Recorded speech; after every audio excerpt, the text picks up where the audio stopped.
जय हिंद स्टूडेंट। ऐसे स्टूडेंट जो 2030 में एमपीपीएससी स्टेट सर्विस एग्जाम देने का प्लान बनाए हुए हैं या टारगेट किए हुए हैं, इसका मतलब है कि वो अभी स्कूल में हैं। और ऐसे ही स्टूडेंट का मन में सवाल ये आ रहा है कि क्या 2030 तक सिलेबस चेंज हो जाएगा, क्योंकि हमने तो आज के सिलेबस के अकॉर्डिंग अपनी तैयारी शुरू कर दी है। तो देखिए, 2030 में चेंज होगा या नहीं होगा इसके बारे में हम अभी नहीं बता सकते हैं। यह तो गवर्नमेंट के ऊपर डिपेंड करता है। सिचुएशन के अकॉर्डिंग और जरूरत जैसी होती है उस हिसाब से सिलेबस चेंज होता है। बट सिलेबस में बहुत बड़ा बदलाव नहीं होता है। कहने का मतलब है कि आज आपने जो तैयारी की है, ऐसा नहीं है कि उस टाइम पर इसकी कोई जरूरत नहीं होती है।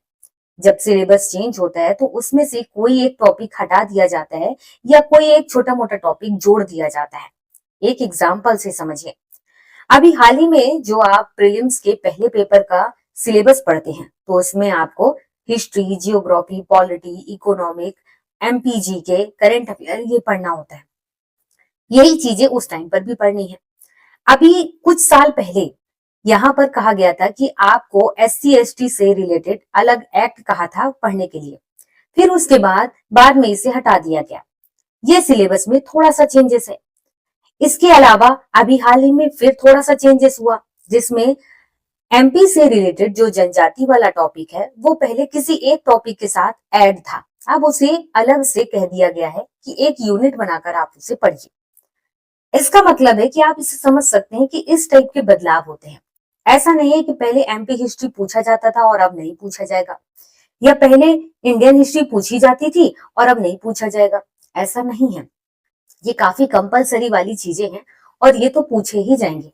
ऐसा हो सकता है कि अब आप एमपी हिस्ट्री पढ़ते हैं, उसमें बहुत सारे टॉपिक, बहुत सारी यूनिट है, उनमें से कह दिया जाए कि इस यूनिट को आपसे नहीं पूछा जाएगा। अगर आपने उस चीज को पढ़ रखा हुआ है, बाद में उसको नहीं पढ़ना है, तो इसमें आपका कोई नुकसान नहीं है।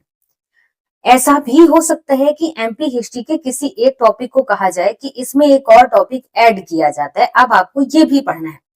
तो कहने का मतलब है कि आपने तो पूरा सिलेबस पढ़ रखा है, उसमें एक और चीज जोड़ दिया गया है, केवल उसी को आपको नए सिरे से पढ़ना है और बाकी सारी चीजें रिवाइज करनी है। इतना ही बदलाव होता है।